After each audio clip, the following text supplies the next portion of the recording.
whether it be the Ukraine-Russia war. Why is the United Nations silent? Earlier on last year, I was at the UNGA conference, UNGA 80, and in that we saw how Benjamin Netanyahu, leader of Israel, was allowed to talk, and almost all, if not some, were left in the hall. Everyone walked out. And not only so, Mahmoud Abbas of the Palestinian Liberation Front, he was not allowed to come to New York at the UN headquarters. I want to ask this question to Professor Mamoon. I was talking about the silence of UN, a body that is created as a means for all the problems of the world and how they will solve that.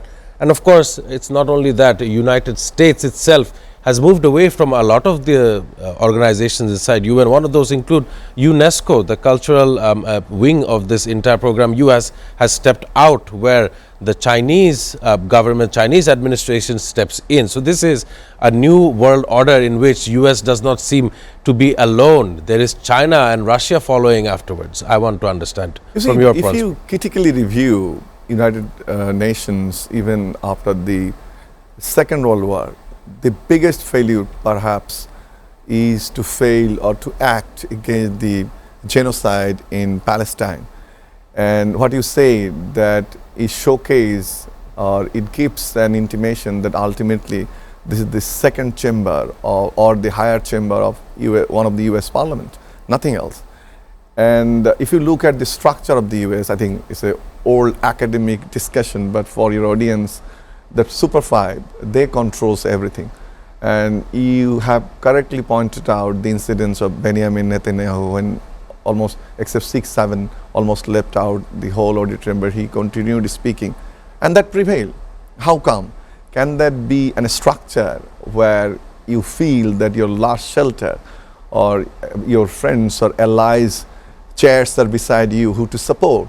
So that has given a strong message to the international community that whether this is the platform where we can really resolute and resolve issues that stands between the nation or among the countries.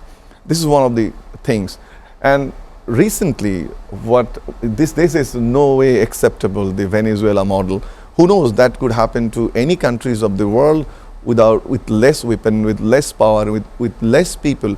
This is not at all an acceptable model of hijacking the country by the name of the president. And if you follow carefully the last 1 week activities of United Nations, I would like to ask you, as the anchor of this event, are you happy with that? Of course, thanks for the question. I'm definitely not happy, given that they've sent Christmas presents towards a terrorist camp in Nigeria. So they really don't have a border. This is, first thing is, UN is unable to act, that we accept. Secondly, but there has to be an attempt to act, which is the most worrying part in last 1 week. They're not attempting to act. This is a huge predicament to world's unity, world's sovereignty, world's biggest platform. Thirdly, and if you look at the whole saga again from the last 7 days in relation to Venezuela, and if you review all the statements given by the United Nations, you would not find any direct allegation towards US. Every line, I was following the statements and the speeches, it is articulated in such a way, it only one word can suffice that, it is naive. And by doing so naive acts, you are making the United Nations as a bazaar, just a place of discussion, a gift giving, greetings, and wastage of money. You have bring a very interesting example of UNICEF or UNESCO. UNESCO, yes. And do you know one information that due to the Chinese finance to UNESCO, most of the world's international cultural events, regardless of heritage or culture, is all taking place in Beijing? Perhaps, I don't know whether you follow it or not. The movement has shifted. Shifted to Beijing. But issue is, America knows this cultural and heritage issue is of course important, but this is a track to diplomacy. They don't really bother.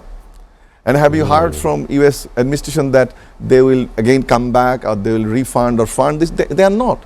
So what I'm saying that these issues of United Nations role and resoluting the international matters has already been in question, and I don't really believe that when it comes to the resolution of the Venezuela issue, I am telling you with authority of my limited academic knowledge that United Nations would not have anything to do, and they would fail more miserably than Palestine.